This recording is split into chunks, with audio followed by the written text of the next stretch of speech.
Jai Siya Ram, everyone. Welcome back to my channel English with Desi Madam. My name is Rita, and how are you doing, guys? I hope you all guys are doing absolutely fine. So, friends, in today video, I'm going to just discuss with you question. The question is that कि अंग्रेजी में बात करना कैसे सीखें. ठीक, ये video मैं हिंदी में बनाने जा रही हूँ क्योंकि हाल ही में रिसेंटली मुझे एक मैसेज प्राप्त हुआ मेरे कमेंट सेक्शन में कि मैम एक वीडियो आप हिंदी में बनाइए, क्योंकि हिंदी में ज़्यादा हम उस चीज़ को बहुत अच्छे से समझ सकते हैं।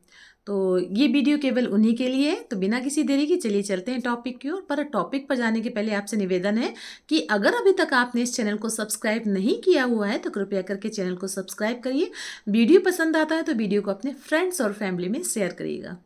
तो बिना किसी देरी के चलिए चलते हैं टॉपिक की ओर। सो आज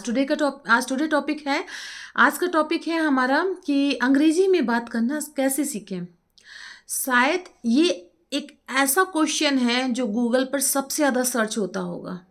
क्यों? क्योंकि आज के समय में अंग्रेजी डिमांड है, इट इज़ इम्पॉर्टेंट। अंग्रेजी ना फेलियर और सक्सेस के बीच की एक दूरी। अगर आपको अंग्रेजी आती है तो आप सक्सेसफुल हो, और अगर आपको अंग्रेजी नहीं आती है तो कितना भी आप पढ़ लीजिए, कहीं ना कहीं आपके अंदर इन्फीरियरिटी कॉम्प्लेक्स रहेगा। तो भाई क्या करें, भाई आज के युग की डिमांड है अंग्रेजी, तो क्यों ना अंग्रेजी सीख ही ली जाए ना। अब क्या किया जाए, हम हिंदी मीडियम से तो है नहीं, इंग्लिश मीडियम से तो हम है नहीं, हमारे पास कोई ऐसा इन्वायरमेंट तो है नहीं कि जहाँ पे सारे मेंबर इंग्लिश बोलते हैं, या हमारे पास कोई ऐसा शख्स नहीं है जिसके साथ हम इंग्लिश स्पीकिंग की प्रैक्टिस कर सकते हैं। हमारे पास इतनी फ़ीस नहीं है कि हम कहीं दूर जाके कहीं पे किसी इंस्टीट्यूट में हम फ़ीस जमा कर दें इंग्लिश सीखने के लिए। तो भाई क्या करें, इंग्लिश सीखनी भी है और ये सब प्रॉब्लम है। तो भाई इसीलिए इस वीडियो को आप पूरे लास्ट तक देखिएगा, क्योंकि इस वीडियो में जो कुछ भी बताया जाएगा ना वो मेरे एक्सपीरियंस पर आधारित है। आपको पता है कि जिस दिन से मैंने ये चैनल शुरू किया है उसी दिन से मैंने इंग्लिश स्पीकिंग प्रैक्टिस अपनी शुरू की थी, और लगभग 6 महीने हो गए और I can speak in English. और and how did I learn this language, मैंने इस लैंग्वेज को कैसे सीखा, बिना किसी पैसे के, बिना किसी इन्वायरमेंट के, बिना I am not from convent school, I am not from English medium school, but still I am speaking in English. So how did it possible, ये कैसे हो पाया? क्योंकि यही तो प्रॉब्लम आपकी है जो मेरी प्रॉब्लम थी। तो जो कुछ भी मैं इस वीडियो में बताने जा रही हूँ ना, बस आपको बड़े ध्यान से सुनना है, और यकीन मानिए हर एक चीज़ आपके बहुत काम की होगी। ठीक, तो भाई कुछ इस तरह से करना है कि आपको क्या करना है कि आपके मन में क्वेश्चन चल रहा है कि अंग्रेजी कैसे बोलना सीखें। ठीक, तो सबसे पहले आपको लेना है एक strong decision. First thing, this is a first step. Okay, आपको क्या लेना है? एक strong decision. 100 days, it depends on you. आप you can take challenge 100 days, 1 month, 2 months, but minimum 100 days, it's very important. Okay, आप 100 दिन का एक चैलेंज लीजिए कि हाँ ये जो 100 दिन है, आने वाले 100 दिन मैं इंग्लिश बोलना सीखूंगी या सीखूंगा, चाहे कुछ भी हो जाए। अगर मैं इंग्लिश बोलूँगी या बोलूँगा, लोग मेरे ऊपर हंसेंगे तो मुझे कोई फ़र्क नहीं पड़ेगा। मुझे अपनी चमड़ी को ना बिल्कुल मोटी करना है, कितना भी पानी डालो कोई फ़र्क नहीं पड़ेगा। ये मेंटलिटी आपको अपने दिमाग में पूरी तरह से सेट कर लेनी है। ठीक, ये सबसे पहला ज़रूरी है। आपको पहले क्या काम करना है? आपको चैलेंज लेना है 100 डेज़। ठीक है, नेक्स्ट 100 डेज़ मैं इंग्लिश सीखूंगा, कुछ फ़र्क नहीं पड़ता। अगर मैं इंग्लिश बोल भी रही हूँ, गलत भी बोल रही हूँ, और कोई मुझ पर हंस रहा है तो मैं इतना दिमाग नहीं दूंगी, मैं इतना टेंशन नहीं लूँगी। ये चैलेंज फर्स्ट। सेकंड चैलेंज आपको क्या करना है? आपको सेकंड चैलेंज लेना है, आपके अंदर के ईगो को हटाना है। कैसे? आप जरा सोचिए कि जब आप छोटे थे तो आपने अंग्रेजी बोलना के अंग्रेजी नहीं, आपने अपनी मातृभाषा कैसे सीख ली? कैसे सीख ली? आप बहुत छोटे थे। अब जैसे मैं कहूँ तो मेरी मातृभाषा हिंदी है। मैं बहुत छोटी थी, मुझे तो याद भी नहीं है कि मैंने हिंदी किसी से सीखी, बस सीख गई। कैसे सीख गए? छोटे छोटे बच्चे 3-4 साल के आसानी से बोलने लगते हैं, एक दूसरे से बात करने लगते हैं हिंदी में। कैसे? क्या वो किसी स्कूल में गए थे, किसी इंस्टीट्यूट में गए थे, उन्होंने कोई रूल या ग्रामर सीखी थी? कुछ भी नहीं। फिर कैसे सीख गए? क्योंकि सबसे पहले उन्होंने जो बताने जा रही हूँ इसको बड़े ध्यान से सीखिएगा। सबसे पहले उन्होंने क्या किया? ऑब्जर्व किया। सबसे ज़्यादा क्या किया उन्होंने? लिसन किया, सुना।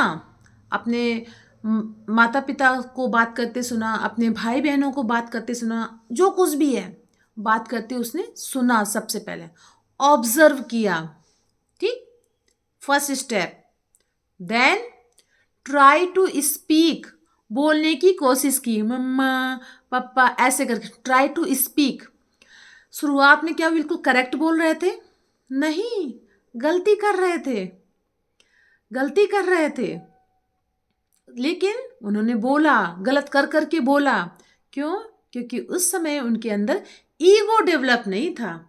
आज के समय में क्या है, हमारे अंदर ईगो आ गया है। ओ, अगर मान लो किसी को सुनते हो, सुना मैंने इंग्लिश और मैंने खुद बोली, मुझसे कुछ गलत हो गया तो क्या हो गया? लोग मेरे ऊपर हंसेंगे, मेरा मजाक बनाएंगे। ये ईगो आ गया ना हमारे अंदर। अब कैरियर बनाने के टाइम पे जो ईगो आ गया, ये आपको इंग्लिश सीखने से रोक रहा है। थोड़े समय के लिए छोटे से बच्चे बन जाइए, और जिस तरह से आपने अपनी मातृभाषा सीखी है ना, यकीन मानिए बड़ी आसानी से आप इस चीज़ को सीख लेंगे, इंग्लिश को सीख लेंगे। आपको क्या करना? छोटा सा बच्चा बनना है, ऑब्जर्व करना है हर तरह। अब ये नहीं कह सकते कि भाई मेरे पास माहौल नहीं है। आप सोशल मीडिया का यूज़ करिए ना, कितने ज़्यादा ऐप हैं, कितने ज़्यादा। इवन आज के समय में जो मूवीज़ और सीरीज़ हैं उनमें तो लैंग्वेज का होता है कि आपको इंग्लिश में देखनी, किसी भी लैंग्वेज में देखनी। तो आपके पास आज के समय में इतनी अपॉर्चुनिटी है ना, आप उसको यूज़ करिए। आपके पास इतनी बुक है, बुक को पढ़िए। शुरुआती समय में आप सिंपल एंड ईजी बुक का प्रयोग करिए, ठीक। बहुत कठिन बुक की तरफ मत जाइए, बहुत ज़्यादा न्यूज़पेपर की तरफ नहीं जाइए। शुरुआत में आपको सिंपल एंड इजी लैंग्वेज का ही प्रयोग करना चाहिए। सबसे पहले आपको क्या करना है? आपको कंज्यूम करना है, आपको ऑब्जर्व करना है। किससे? बाय लिसनिंग, सुन के। पॉडकास्ट सुन लीजिए, कोई वीडियो सुन लीजिए, कोई भी इंग्लिश का कंटेंट जिसमें आपका इंटरेस्ट हो सकता कोई कमेंट्री हो सकता कोई हेल्थ से जुड़ा हुआ कुछ हो, कुछ भी हो, ठीक। It depends on you. Then आपको फिर बोलना भी है। It's very important. केवल आपने कंज्यूम किया, उसको बोला नहीं, तो आप कभी नहीं सीख पाएंगे, कभी नहीं सीख पाएंगे। और बोलने के दौरान आपसे गलतियां होंगी, क्योंकि आप तो सीख रहे हो ना। उस समय आपको अपने मन में ईगो नहीं लाना है, आपको बोलना है। जितना ज़्यादा आप बोलोगे ना, उतने ही आप फ्लुएंट होते जाओगे। जितना ज़्यादा बोलोगे उतना ही ज़्यादा आप फ्लुएंट होते जाओगे। तो ये आपको बहुत ज़रूरी है, ये आपको करना ही करना है। कुछ समय बाद आपको लगने लगे कि हाँ, अब मैं थोड़ा सा ठीक हूँ, आपके अंदर थोड़ा सा कॉन्फिडेंस आ रहा है। फिर आपको रीडिंग और राइटिंग की तरफ बढ़ना है। पहले क्या करना है? पहले आपको लिसनिंग पर फोकस करना है, छोटे बच्चे जैसे ऑब्जर्व करना है। फोकस किया, ऑब्जर्व किया और बोला भी लाउड, ये नहीं कि मन के अंदर। फिर रीडिंग पे फोकस करना है और राइटिंग पे फोकस करना है। फिर आपने रीडिंग कुछ पढ़ा, आपने कुछ एक पैसेज पढ़ लिया, ठीक। आपने कोई एक पैसेज पढ़ा। हिंदी में हम लोग क्या करते हैं, कोई भी दूसरी लैंग्वेज में क्या करते हैं, आपने पूरा पैसेज पढ़ा, उस पैसेज को पढ़ो, उसका अर्थ समझ में आ गया। उसके बाद उससे जुड़े हुए how to create a question, कैसे क्वेश्चन बनाते हैं, कैसे उसका आंसर देते हैं, कैसे इस पूरे पैसेज को एक समरी में अपने शब्दों में लिखते हैं। यही तो हम लोग सब कर रहे थे हिंदी में या अदर लैंग्वेज में। तो क्यों ना ये सब हम इंग्लिश में करना शुरू करें। भाई इंग्लिश ही तो सीखनी है ना, तो बड़े आसानी से हम सीख जाएंगे। तो आपको ये करना है, और यकीन मानिए केवल आपको ये 4 प्रैक्टिस करनी है: लिसनिंग, स्पीकिंग और रीडिंग एंड राइटिंग।